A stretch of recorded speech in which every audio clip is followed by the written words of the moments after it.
Ladies and gentlemen, boys and girls, welcome to the Bamboo Project podcast. My name is Donovan Gray, the future $10 billion man. On the way to 10 billion, I decided I'm going to help create 1,000 millionaires, including myself.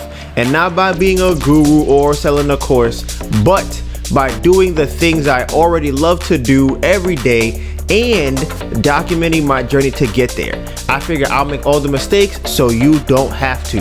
My name is Donovan Gray, and this is how I will turn my life into a living.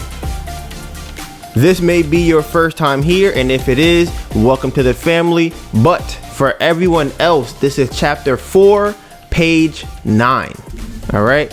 So today's date is Wednesday, May 17th, and it is 12:31 p.m.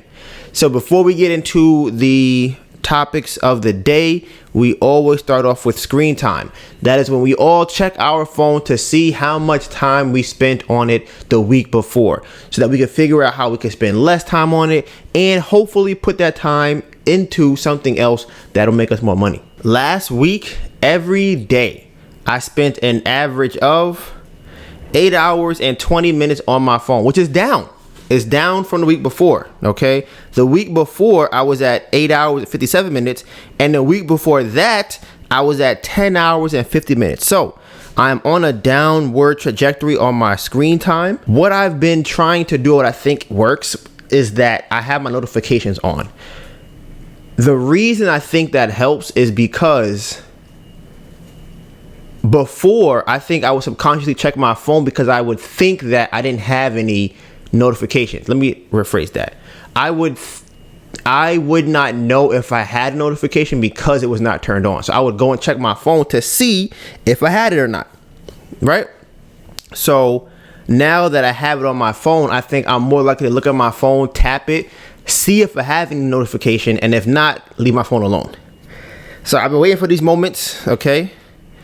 This might be the first time that Twitter was number one. My most used app was Twitter for 9 hours and 49 minutes.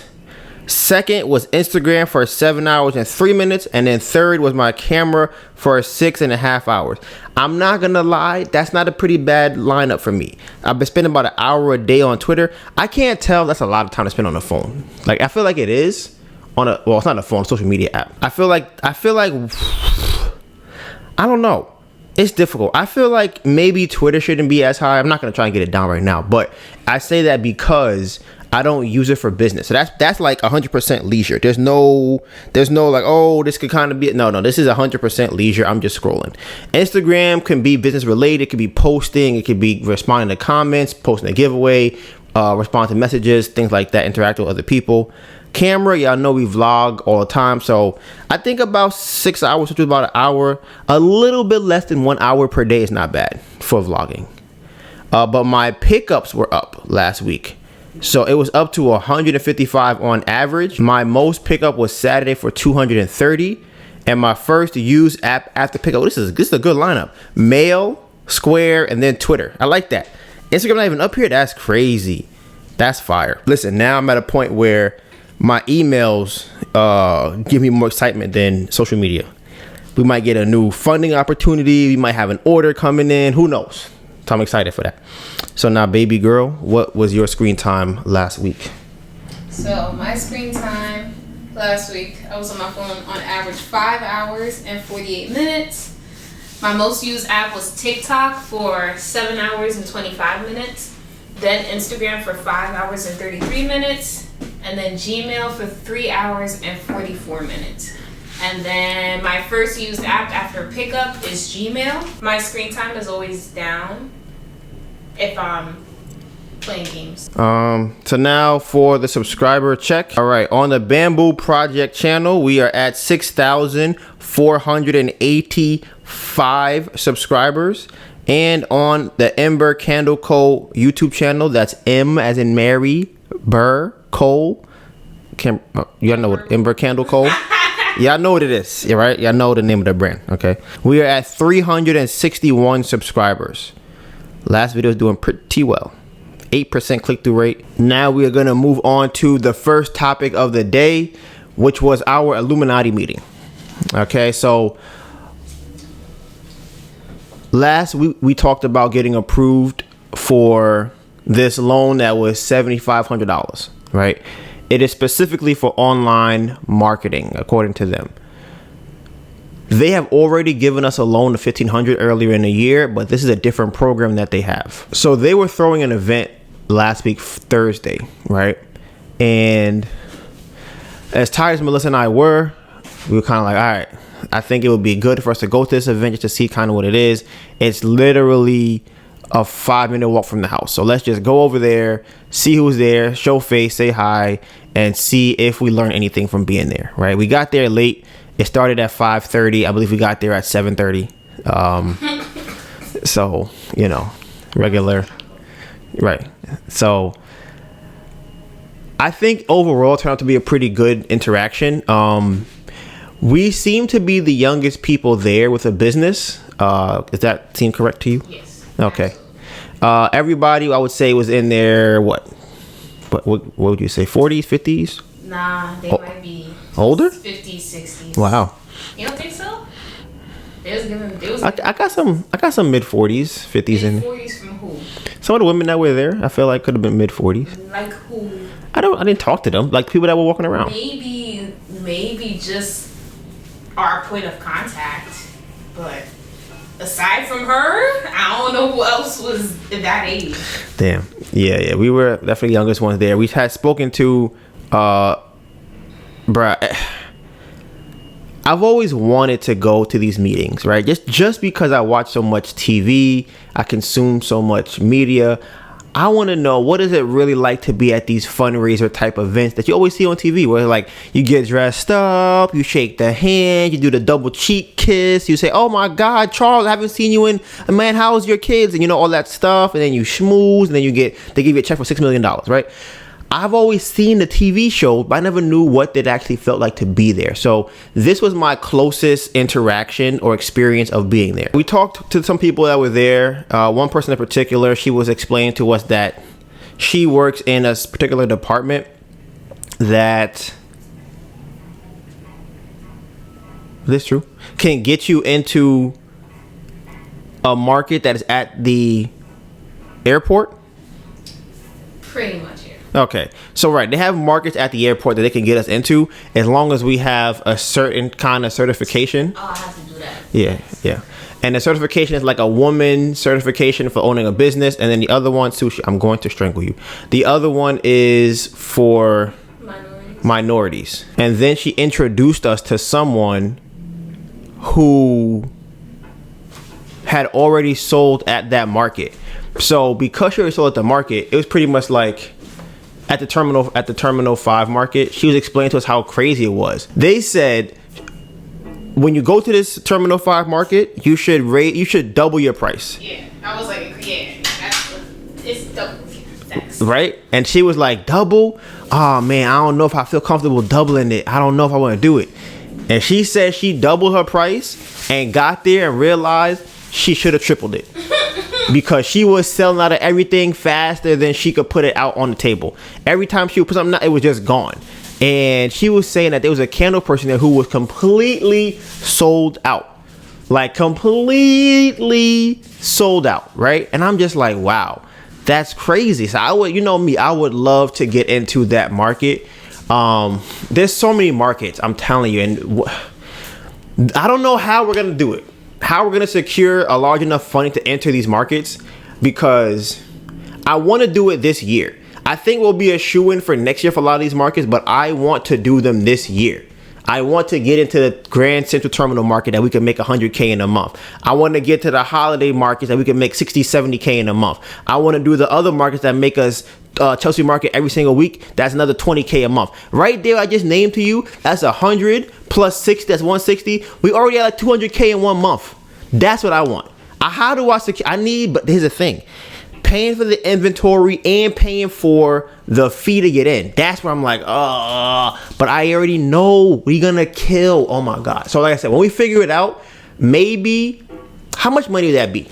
For us to do, okay, so Chelsea every week is $6,000 a month, right? So for 3 months, that's 18 grand. So we need 20K basically, right? And then to get into the Grand Central term, that's 20K. What happened? That's 40K right there. And then to do holiday market, it's another 10K. So we're at 50K. Right? What did you say Grand Central was? 20. So 20. No inventory. Right, just no inventory. So we're at 50K right now, right? So if we're doing 200K in sales in a month, that means that we would have to buy times, we're doing, let's say 70% margins we're running right now. So times 30%. We would need 60K on top of that. So we would need right now 110K to be able to make the 200K or more, pretty much. Is that a good return? Say one more time. The 100K will make us 200K. I feel like it's the 110K. Will make us 200. Yeah, that's you doubled what you put in. I feel that's not enough. Because the problem is the problem is the fact that it is so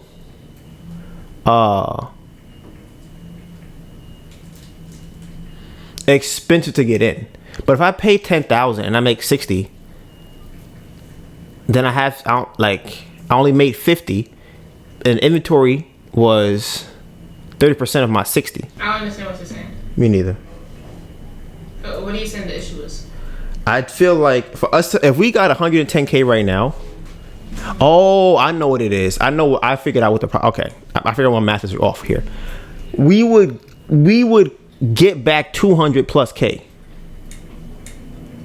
I was only counting the profit that we would have. I'm thinking like, damn, we're going to put up 110K, only get back 100, only get back like 100K more. But it's like, no. We're going to we only get back 100K. But like, nah, we will get back what we put in plus the 100K plus whatever we put in for inventory, which means we could do it all over again the following month or whatever. So we would make 200K in a month. That's crazy. So, but we would need to get the first 110K. So we're trying to figure that out, how we're going to get to that point. But this meeting that we had, these are the kind of people that know or have partners who are involved in lending money to small businesses. And 50K and 100K is a small amount of money to a business from these kind of people. To them, they're like, you're still, what do they call it? A seed round? What do they call it, 50K? That's a micro loan. Right, they call it a micro loan. They're like, oh, you want 50K? Here's a micro loan of 50K. So we need like 2 micro loans of 50K. And we'll be able to make 200K. So I'm just like, these meetings are very valuable. So while we were there, we also happened to meet the person that's supposed to give us the money for, or at least who's in charge of giving us the money for the marketing loan. Now, I have brought some candles with us, and I think one thing I need to do more often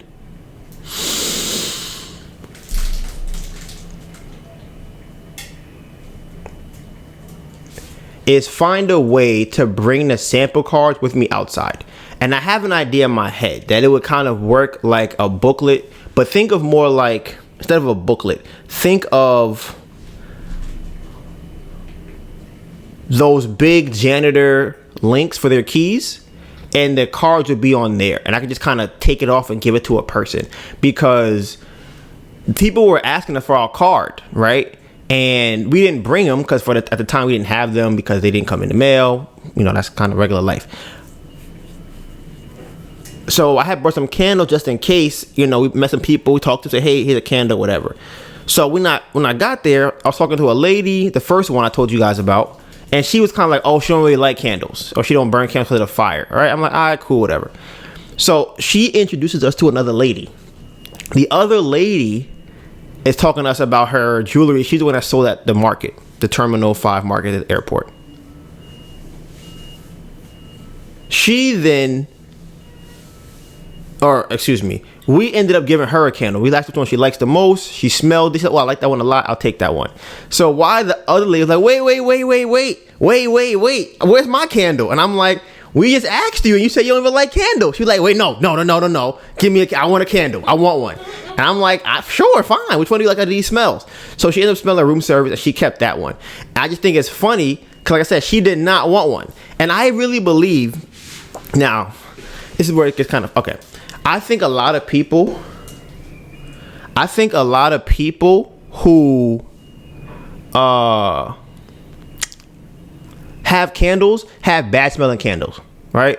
Now, it's not a knock on them, right? It's just that I think it don't smell good. Not by my standards, but I think the market has an assumption that most people that make candles don't smell good, right?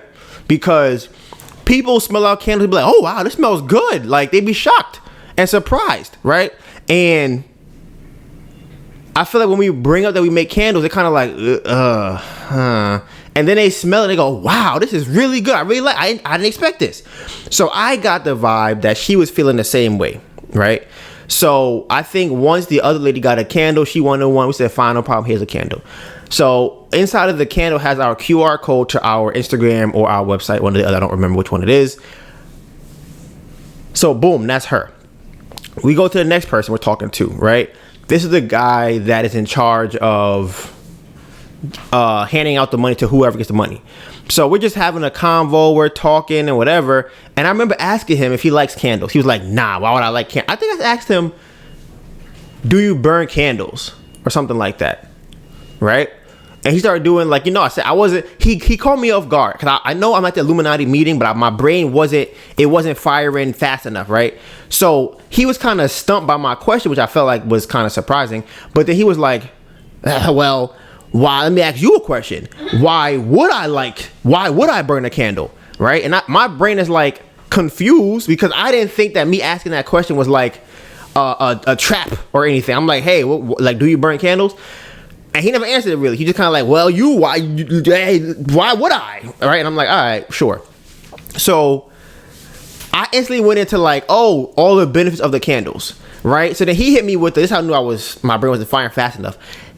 He hit me with, well, I know that's your candle. I believe your candle's a good candle, but you didn't answer in why would I burn a candle, right? And at that point, at the convo, like somebody else I think came in or the convo kind of switched or whatever. But I think a better response would have been to ask him another question like, well, what don't you like about candles? Or do you know someone that likes candles? Or why would you not burn a candle? Kind of go back in that thing because like I said, he was playing the game, but I wasn't ready for it yet. I wasn't there. So I take the L on that one, right? But we kept talking or whatever. And mind you, at this point, he didn't even smell the candle yet. So now I'm like, oh, you want a candle? He's like, nah. Why? I don't want a candle. And I'm like, what's good? I'm like, bro, it's not gonna hurt me. Like, if you want it, you can have one. He's like, no. I'm like, all right. So I'm like, do you want to at least smell them? He was like, sure, I'll smell a candle, right? So I give him the candle to smell. He starts smelling them. He's like, ooh, this one smells kind of good. He goes to the next one, like, this one kind of good too. He goes third one. He's like, this one's all right. It's good. It's not my flavor, right? So now we're talking about the candles and whatnot. And another guy that's kind of, who would you call him? The other guy that came over. He's one of our contacts with this corporation. So we're talking to him, hey, how's it going? We talked to you via email, blah, blah, blah. We're talking about what we plan to do, the loan that we got approved for. So while we're talking, right, the guy on my right that did not want a candle, did not want to smell a candle, talk about I don't burn candles. All I keep seeing him do is pick up, wind down, right? He pick it up, he smell it, he put it back down. Pick it up again, smell it, put it back down. Pick it up again, smell, put it back down. And I'm like, I'm looking at the corner of my eye. I'm like, obviously he likes this scent. Like, he likes the scent. I don't know why he's playing. Here's my theory. I believe that a lot of men, which is crazy, they think it's gay to burn candles. That's the vibe I get, right? Now,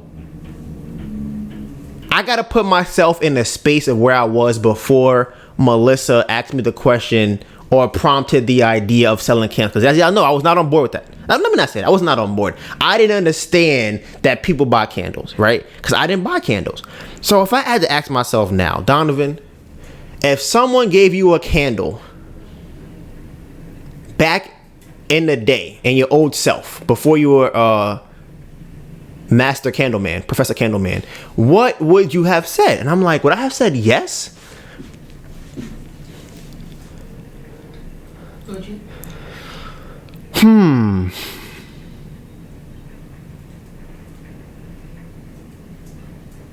You know what's funny? You know what's really funny about this? Okay. I might have asked a similar question. Like, what I'm going to do with... Yeah, like, why should I burn this? Right? And I think the first thing that comes to my mind... Damn, okay. The first thing that comes to my mind is, how am I going to light this? Right? First question, like, okay, I'm bringing this home. I'm going to put it somewhere in my house and I'm going to light it. I'm going to use a lighter? I'm like, okay, so I gotta find a lighter in my house or go to the store and get a lighter. All right, so now I light it. It's like, okay, do I like the smell enough when I come in my room? Then I got to think about putting it out. Then I got to think about relighting it every time after that.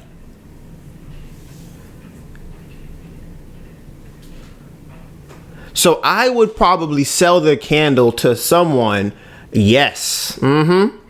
Yes, I figured it out. Okay. Here is how I would sell the candle to someone like myself in the past. I would sell it as a stress relief activity. Oh, I'm having ideas. Okay.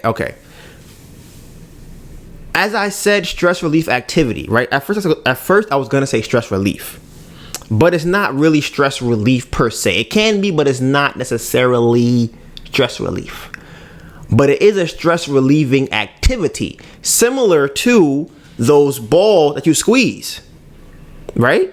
Those like anxiety balls or the stress balls that you squeeze at work, or you had the fidget spinner. Like, now somebody said, now why would I have a fidget spinner? What am I gonna do with this? They go, listen, whenever you at work and you bored, you just spin it. You go, They go, have you ever been at work, sit in the chair, finish all your assignments, and you're like, what do I do now? You're just kind of like trying to pass the time. You got Candy Crush, right? That's cool. But now you also have a fidget spinner, right? Something just to keep your mind at ease or at bay for whatever the task you might have coming up is. That is how I would sell a candle to somebody like this. I would say, listen, you work hard, right? I'm assuming that you're a hardworking person. You're here. So when you go home, you need some sense of relief from your stressful, hard day at work. So you come home, right? And you need a symbol of stress, relief. You need a symbol of peace. You need a symbol of control. You had a long day at work. You can't control the train being late. You can't control your boss yelling at you. You can't control your wife having, wiferly issues, right? But you come home. You have control over this candle. You light it when you want to light it. You put it out when you want to put it out. It has the crackling sound that release it's a consistency that you can have when you light the candle. And then the added bonus is it has a smell that you enjoy. So now you can sit down, you can relax, and you know that this consistency, this comfort, and this symbol of peace is on your dresser, right? That's how I would sell it to him. I'll sell it to him like that. Something along those lines, because I think that there is a very large demographic of people that don't buy candles, not because they don't want to. They just haven't been told the reason why they should get one, right? And I'm speaking about our candles because I always have the wooden wick so they crackle. But I think that for someone to light it, it's very soothing, especially and you just feel better. Like the idea of being able to go back to the primitive nature of fire and being excited by the fire and looking at it and being mesmerized by the flames. If you have an electric lighter or you have a match and you light the candle wick, it's just it's an enjoyable experience to light it. Because I think for that, whenever I light a candle, I look at it before I walk away. There's no reason to. Like, I light the candle and I just watch the fire for a couple of seconds just to look and go, that's fascinating. and then I leave the candle. Then I come back to the candle and it smells amazing. And depending on where it is, I can see the flicker of the light. Then I could also hear the crackling of the wick. Why would I not burn a candle? Boom. Just like that. Just like that. Boom. Right? So I think that's how I would talk to myself back then when I wasn't burning candles. But the meeting, I would say, went well. And then, okay, so the last part of that, I gave the other guy that came over a candle, right? He enjoyed it. He liked it a lot. The guy that was smelling the wind down candle, that said, why would I burn that? As he was walking away, I'm like, do you want one? He's like, no, I can't take one. So this prompted the idea of, I'm curious as to why he didn't accept it. I knew he liked the smell. So I'm wondering if it was like a protocol issue. I'm wondering if it was a fire issue, like in the house, or maybe the landlord doesn't like, candles, something like that. Because I could tell he liked it, but I couldn't, I don't know. I couldn't really pick up on why he didn't want the candle, which is fine. I was going to give it to him because I feel like you liked it. We make these, you guys have, held us down and approved us for different loans. Like, thank you. This is like a thank you for that. So that was my Illuminati meeting. They invited some other stuff to go to. So overall, all in all, it was a pretty fun experience. I wish we have gotten more content when we were there, but a lot of it was kind of talking, and I'm not really at the point of content creation where I can just have the camera. Like, imagine having a convo with you, right? And then the camera like this. And I'm just like, I'm holding it like this, and you are looking at me. I'm looking at you. We ignoring the camera, right? I'm not that point yet. So it's really hard to be inconspicuous when it comes to the camera. But that was topic number 1. We're on to topic number 2. This is the house update, right? I believe that they will just cut the check for all the things that were broken and stolen in the house. They are kind of having me jump through these like hoops. Feel like for no reason. I did some research and I found out that you aren't required to have receipts when filing an insurance claim, right? So you may understand why I was confused when they were asking me for these. I didn't know this. I looked it up. But it seems as though the only reason why they ask for receipts is so that it's kind of for my benefit in a sense, right? It's probably for, I don't know if I'll say for my benefit, because it's usually going to be for their benefit, but they want to make sure they reimburse you for the thing that you lost and the price of it. So if my television costs $326.11, they want to reimburse me exactly for that amount because that is what the receipts say, right? I don't have those receipts for multiple reasons. 1, they were bought on credit cards from almost a year and some change ago. And 2, a lot of the stuff I paid my contractor for, and he bought the material. So I don't have those receipts that he would have. So I think that they're now inclined to just write me a check for the amount of money that I told them was lost. So one other thing they asked me for was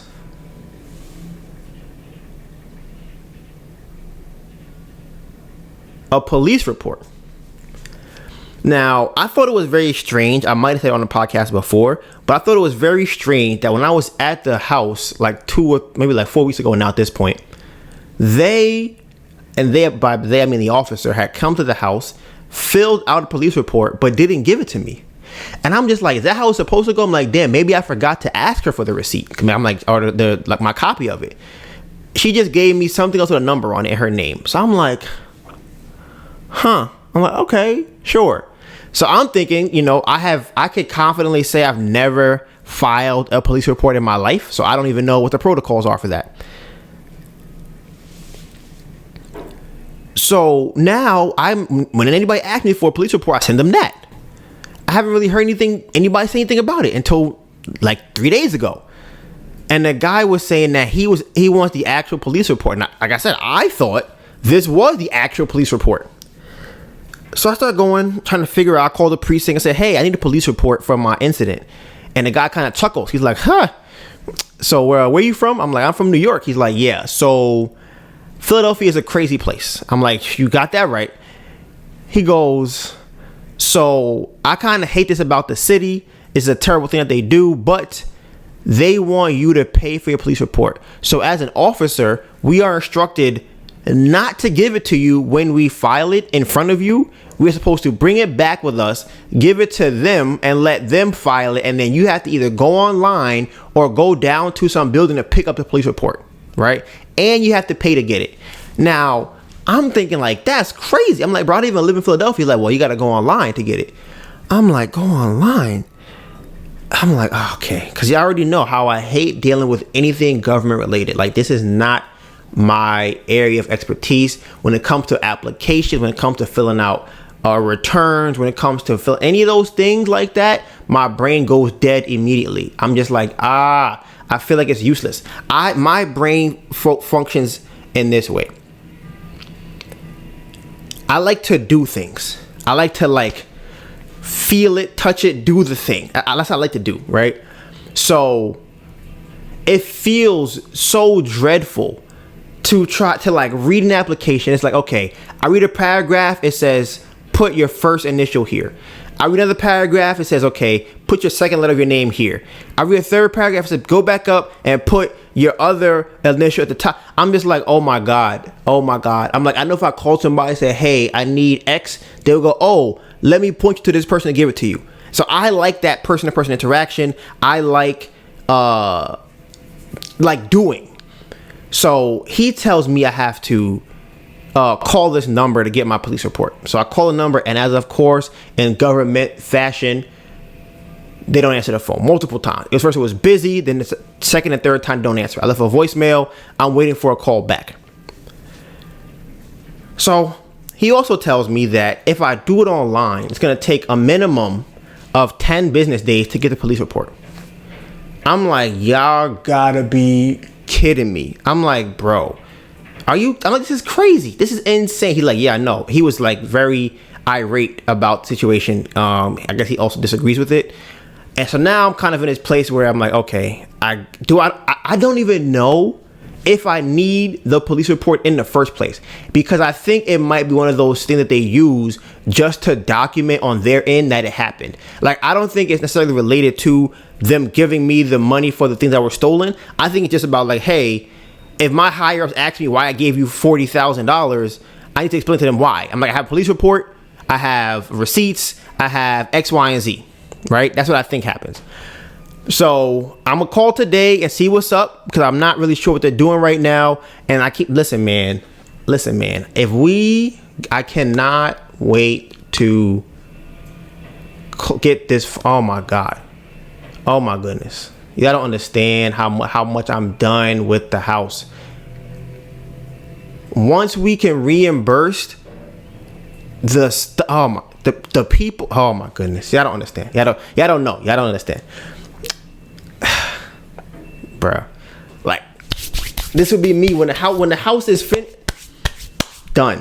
And my agent really gonna hit me up asking me about my having to pay for the door. I'm like, every time I think about it, I'm like, bro, don't hit me up. Like, you haven't talked to me in like a month. Don't ask me to give you money to give to other guys who backed out of the deal. That's not gonna happen. So like I said, as of right now, that is the house update. We are at the insurance claim part.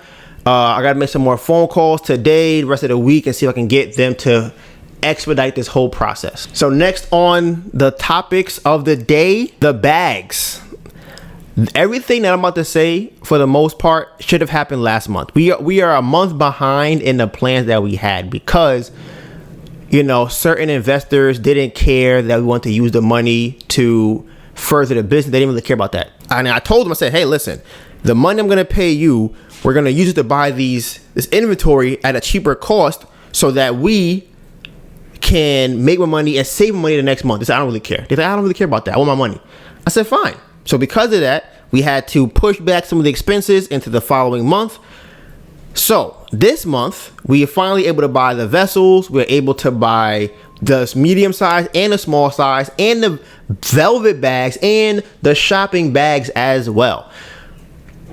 But they should have been ordered last month. So what that means is, if I order them this week, we won't get them for about 30 to 45 days. So we won't get them till next month, right? But we do have the shopping bags here. I'm gonna show you some of the shopping bags. So as much as the other investors want us to fail, we are still coming out on top. We are still gonna keep going, okay? So here is the final product of the bag. Y'all see the bag? Y'all see it? Y'all see it? Okay. This is the bag for the small products. Look at this one. Okay, I'm gonna open it up for y'all. Right? Tell me you get this bag, you don't feel like you ain't go to a craft fair to get this bag. You went to a mall. You went to a store. You went to one of them, what they call them joints? A complex. Like this bag, look at this. Let me put that real close. Make sure I don't have my face. Pick it up. There you go. Yeah, there you go. Right, look at that. So these came in. So now, other than just branding, we bought this for a particular reason. Even though I know a lot of people out there think that we spend money frivolously, even if it's paying back other investors that loan us money. I think, well, the reason that we had to buy these bags is because too many times we were trying to buy bags and there was not consistency. That's one thing. So the bags would be different sizes. They would be different, what do you call that? Designs. I was thinking more like strength. Like some of them would be kind of thinner than others. So we needed something that's more consistent and that also is available, because the only reason we were switching bags before is because we would try to buy them and they weren't there. So now we have 500 of these little bags right inside the bathroom. 500 of these. So on average right now, let me tell you how many sales we did last month. We had 291 transactions and everybody did not want a bag. So, but let's keep at that number, right? So 291 transactions. So now I want to go and look at, let's do March, because March we did Chelsea 3 times. In March we had 613 transactions, right? So this will last us about a month if we were doing Chelsea 3 times in a month with 2, if not 3 triple bookings and 5 double bookings, right? This will last us a whole month at the fair right now. So now some of y'all probably thinking like, well, you have to buy it like every month and then it takes 30 days to get here. So you have to buy it a month in advance. I mean, you're buying it twice in 1 month, right? Wrong. Here's what we did, because we're smart, even though, you know, investors think we're not, people watch think we're not. We have multiple sizes of these bags, okay? So we have this size, then we have the medium size. We didn't buy the large size yet, but we will at some point. So if we're buying 500 of these and 500 of those, we will use these for all the small orders. We will use those for the big orders. That gives us a 2-month runway for the candles if we're doing Chelsea 3 times in a month. If we're not doing it 3 times in a month, we only do about 300 sales roughly per month. So that means that 1 bag of these small ones will last us a month and some change. But we have 2 bags of 500, okay? That's giving us almost 4 or 5 months that we do not have to buy bags again. Like, we are not buying bags for several months for now. Like, that's not, and if we're buying more bags, that's only because we are doing so much more sales, we run out of bags. So it's a good problem to have, right? So that's how we're doing with that. Boom. That's the bags. Now, next on the list is the vessels. This is a little wonky. I don't really tell Melissa about that. I kind of did, maybe I didn't. I don't know. We'll find out when I say it. We purchased the medium-sized vessels, right? So now, strategically, I wanted to buy those because they were less expensive, and I think we would sell more of them when we get them, right? We're getting 1,000 vessels. 1,000 vessels. Okay? Now, all right, I'm going to see how many candles we sold last month. All right? Candle sale. And it's honestly, it might include a wick trimmer, some perfume, but, you know, not many. We sold 372 candles in April. Okay? 372 candles. That combines the small one, the travel size one, which is in the 10. That also is the large ones, the signature size ones, and that includes wick trimmers and perfumes. 372. So,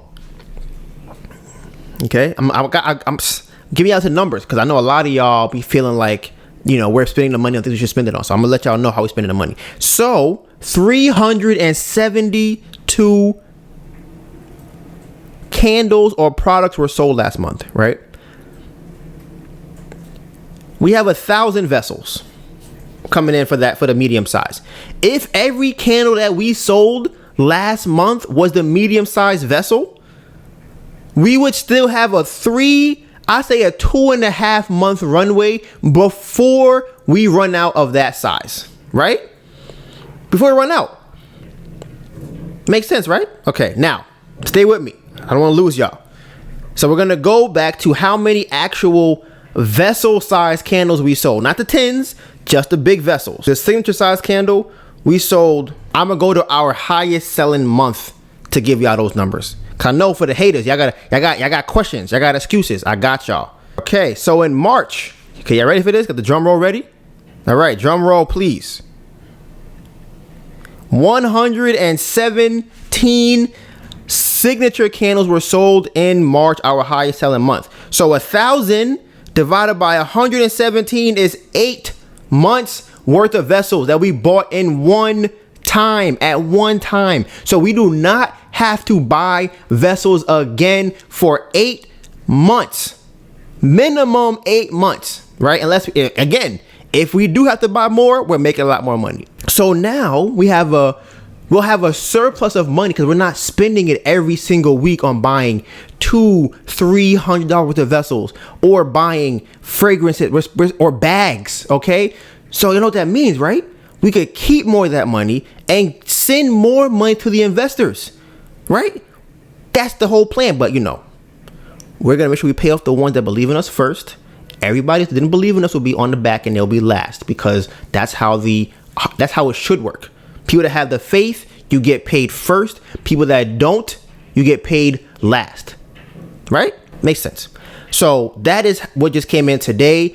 The vessels that I bought are coming on a port, or they coming on a boat. So Melissa and I had to drive out to some port to pick up these vessels. I found out it's going to cost another $600 to get the vessels. Oh, also, the vessels in its entirety cost, all 1,000 vessels are about $1,100. So now I just found out they have to pay like $613 to go out and pick it up from the warehouse when they drop it off, which should be in the beginning of June, I believe, like June 4th, 5th or something like that. So that'll be a fun vlog. We can see us going out to a port. The last time we went to a place that had a bunch of shipping crates, that was an interesting story. If y'all were there, that was when the car was repossessed and we was out here in Shawshank Redemption trying to get it back on our John Wick, Coach Carter vibes. So we have paid for the big vessels, the medium-sized vessels, the bags, the velvet bags, and we also have just finished submitting the fragrances to be duplicated. So that way they are more cost effective. We can buy more of it at a lower price. So again, we do not have to keep putting out money for inventory, you guys. Okay. So that means that whenever we make 2,000 a weekend like we did last weekend, we don't have boom. I got y'all with this, right? This is how crazy this is. This is just crazy. We made $2,000 last weekend, right? $2,000 last weekend. We have a new strategy. It's working. 2,000 in 2 days, right? We double booked on Sunday. Saturday we was at the fair, 1 day booking, right?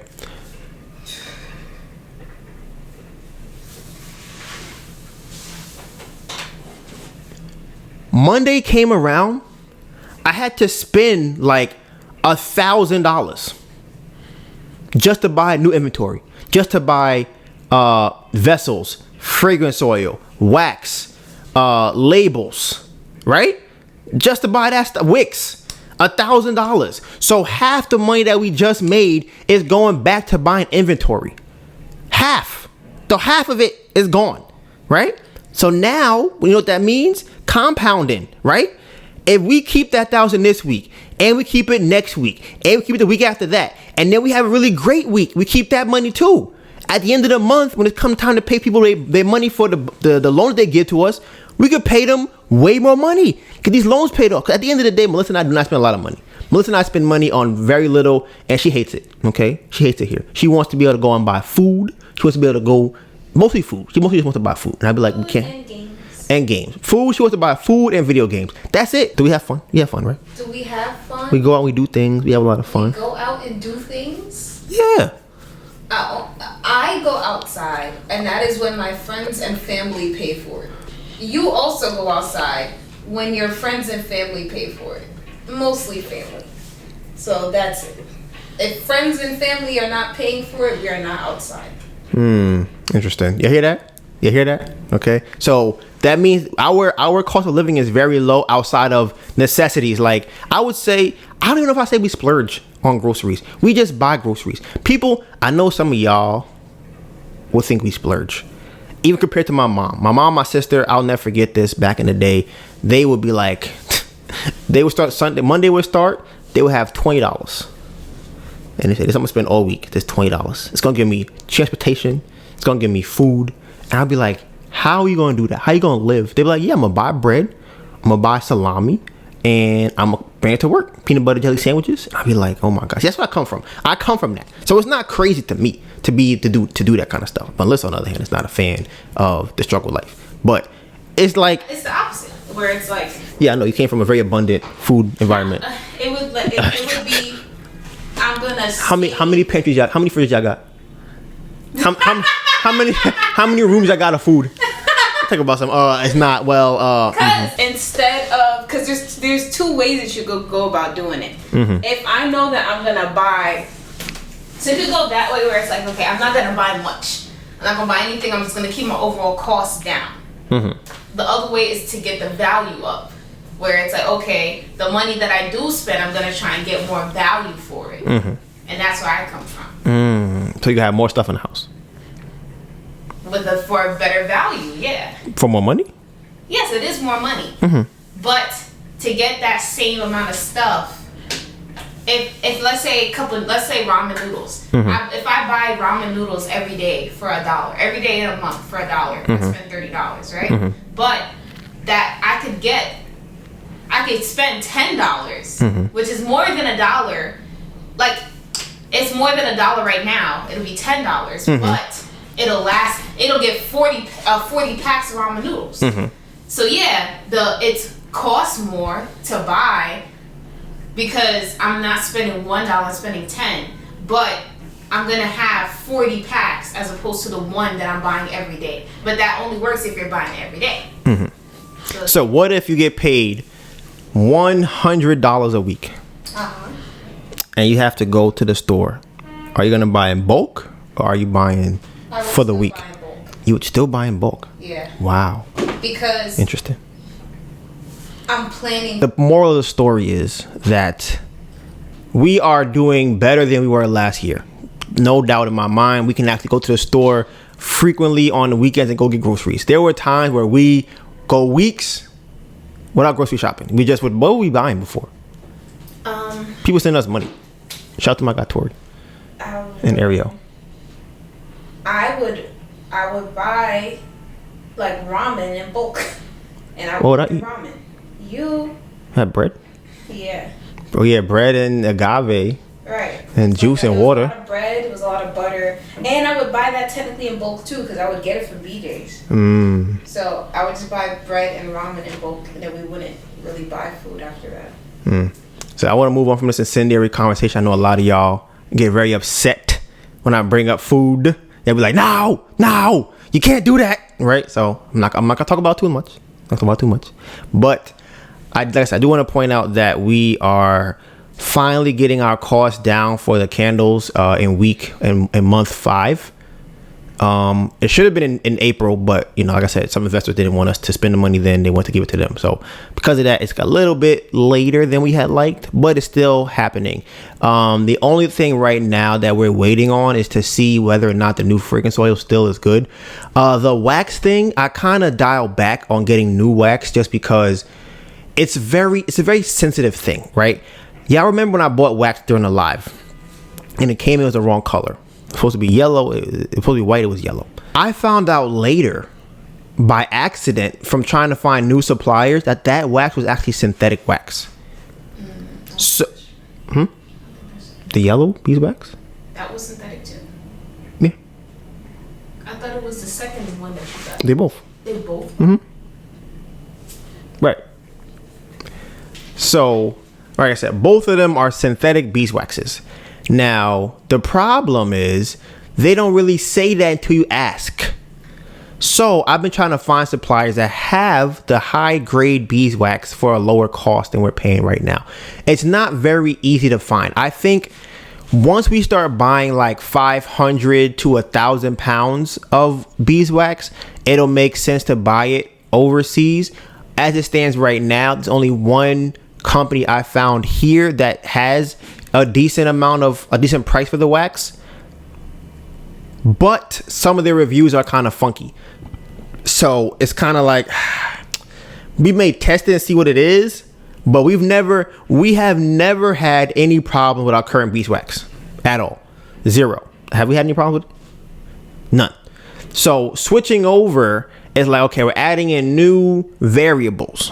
So to save that extra $2 a pound, the reason why I think Melissa and I made more money last weekend is because we both decided that we were just going to both sell all day. We're going to try and sell no matter what happens to everybody, no matter how slow it is. And we're going to pull out all the tricks that we know. We're going to put the big candles out. We're going to ask, we're going to say, do you want to get another candle? Do you want, and anything we could do, we were doing, and it was working. Okay, so like I said, combined weekend, $2,000 in one weekend. We're hoping this weekend is very similar. We don't know why or how or where these people are coming from, but almost every week we get like maybe 1 to 2 people ask us to go to their fair or their pop-up or their craft fair or whatever. And it's kind of like trying to figure out whether it's worth it or not. We don't really know, because it's so small in terms of like how many people they have on their Instagram and things like that. But I do think the exposure and even a little bit more income would be good. So if I can make like $200-$300 there, that would be nice. But it is interesting because I don't know where they're finding us. They're like, hey, we having a thing. Do you want to come do it? So we're going to see how many of them we can do, how many of them are worth doing. I think at this point, yeah, we've agreed to, what you tell her? You told her yes on Sunday?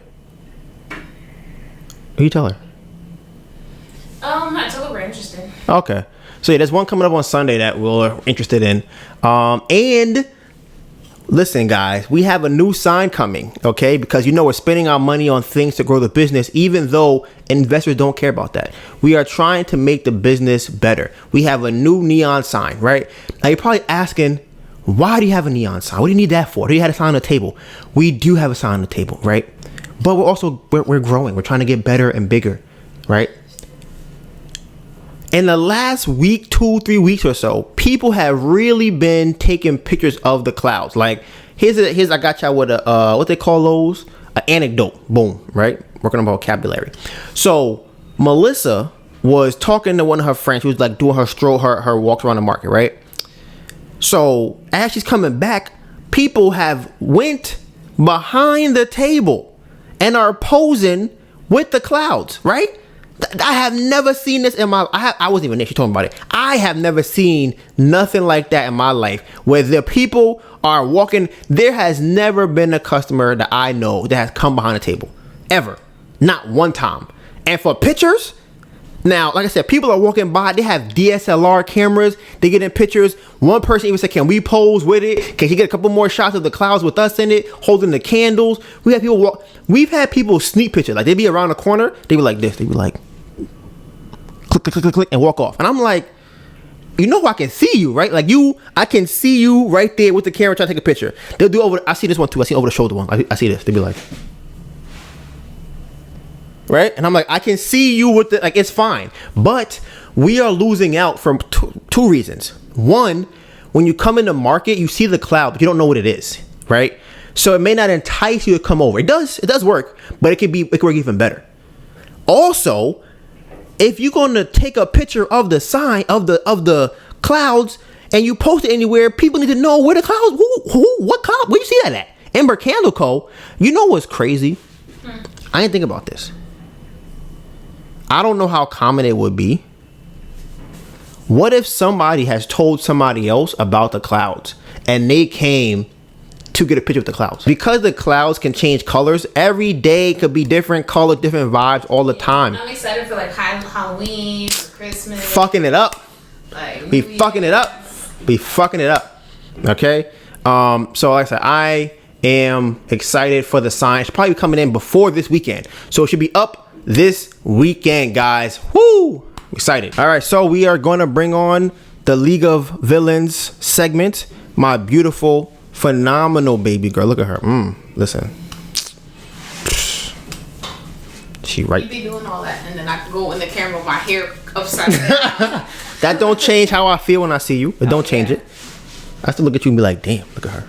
Okay, so what I started doing after Chelsea was bringing my laptop, because I felt like it kind of helped, because it's always weird when kind of selling to people, where especially where we are, and because of the clouds, we have a very high visibility. So some people look at us and be like, I don't want to go over there. It happens. So sometimes I sit down because I'm like, okay, because you just have to try and see what it is. And it also depends on the type of people that it is too. So it's kind of like, okay, if I sit down, will you kind of like come over because you don't see me, right? But then if I sit down, when they walk past, they don't see me. So that interaction becomes weird because now I can't really talk to them until they're walking past the table. It was a whole thing. So I liked using my laptop because you can kind of see me. It looks like I'm doing something important. It's a nice laptop, so you might feel better about me before you come over here or whatever. So I liked doing that. This weekend, Donovan said I had to leave my laptop home. I was sad. But during the slow periods of the day, I journaled, and that kind of helped me keep my sanity. Still gives me the appearance of like I'm doing something. Don't quite know what I'm doing, but it's a book. People feel happier with books, whatever. So was definitely journaling, and I think that I feel pretty stable, except for when I have my existential crises, but pretty stable. You feel me? What else? So I talked about it earlier in the year that there was a BKXL. It was a Brooklyn business accelerator program that I had applied to, and I think it was going to give you like $350K for like 5%, something like that, of your business. And we applied to that and we did not get it. Bummer. So I received an email for another program that same company was putting out, and the email came from the co-founder of the business, and for some reason they sent it to me, say, hey, this is about to, I think they sent it to me the day before it ended, so I'm hoping they ain't sent it to me for no reason. So if we were to get that would be $200K for 5% of the business. So that'd be interesting. But, this is all just applications. I apply to things every single day. Well, yes, very frequently. But it would be cool. We'd hear back about that in probably like 2 weeks. If you've heard of Steam, it's a platform that has like a lot of different games on it. And I've been playing Steam games a lot because they have a lot of free indie games, because we're poor. I'm sorry, we're broke.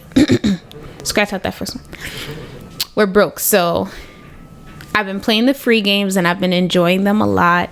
A lot of them are more story based than actual gameplay, and then some of them are like the same gameplay, but you could kind of like build up characters and stuff like that. So I've been enjoying those. And yeah, that's pretty much where I'm at.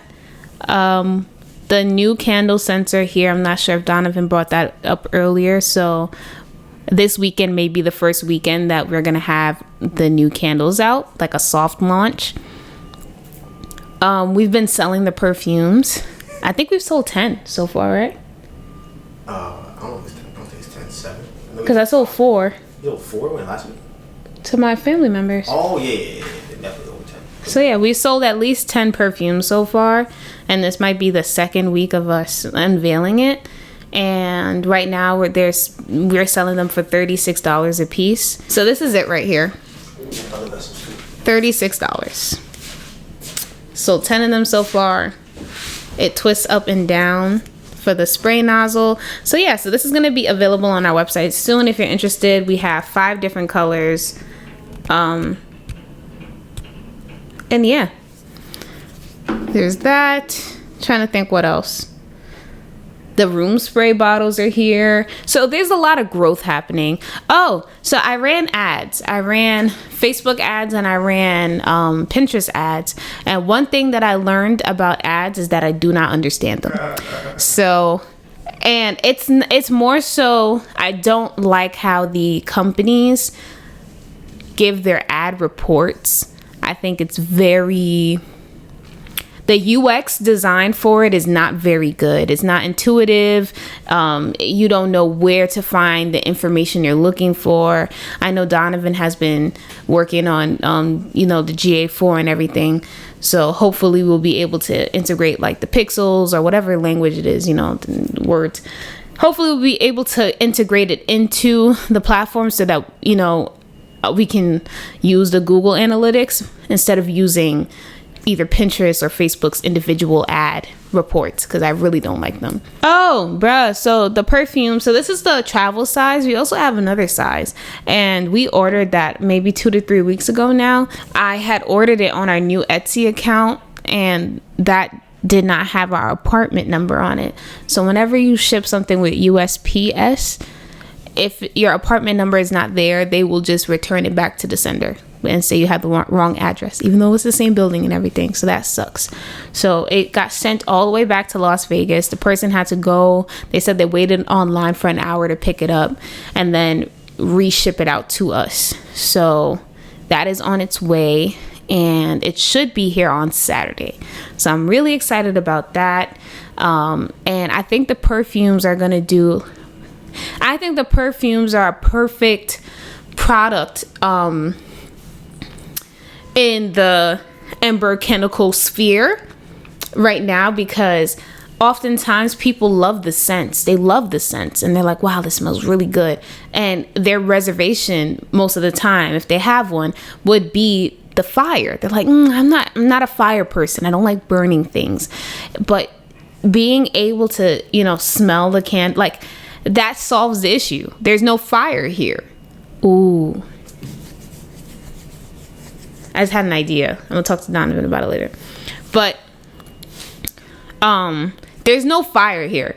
So I think that is like such a wonderful thing, because now this is the same scent that you like, and now you can buy it and wear it on yourself or use it in your room as a room spray. Like it's a very good segue or complementary item in that scent. And I think because it's complementary like that, it doesn't take away from the candle. So I really, really like that. And I think that the new scents are going to go crazy. They really are.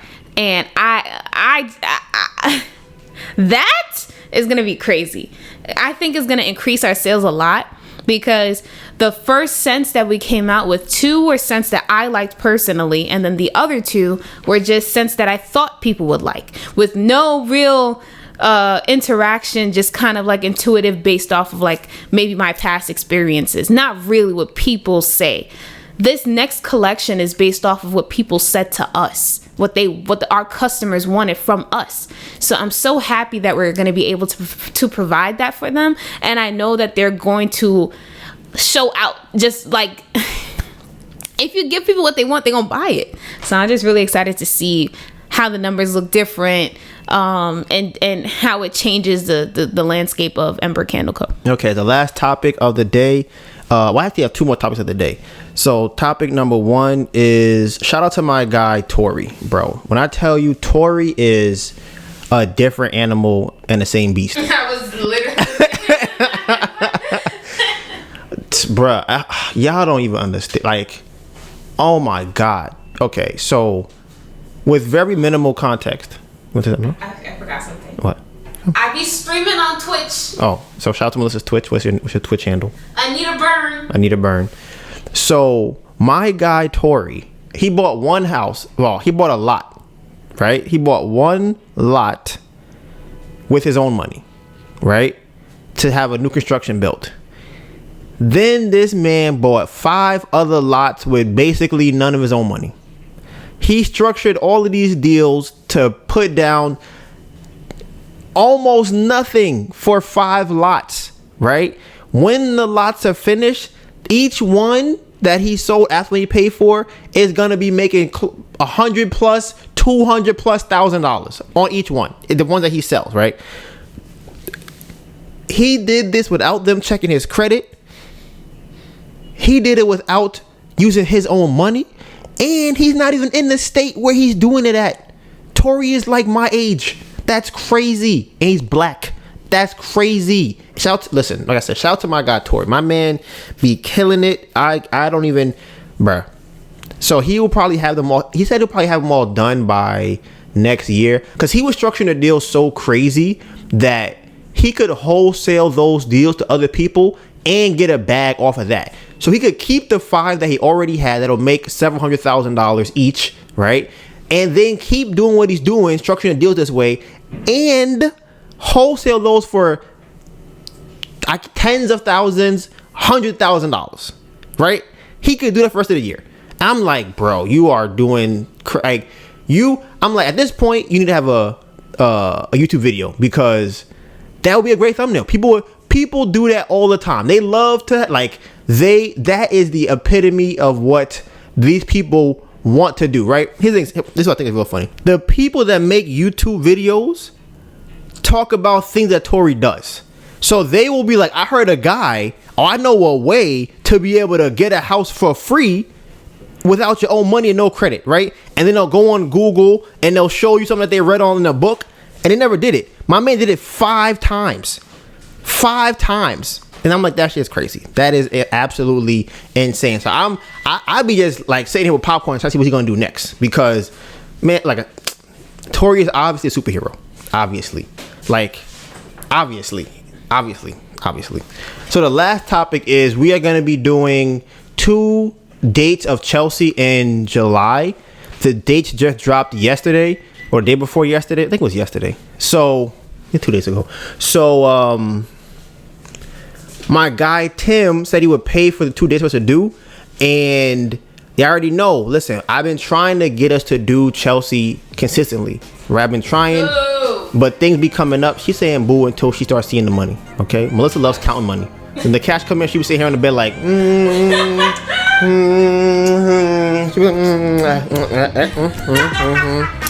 So I was talking about some facts. If you don't want to do it, whatever.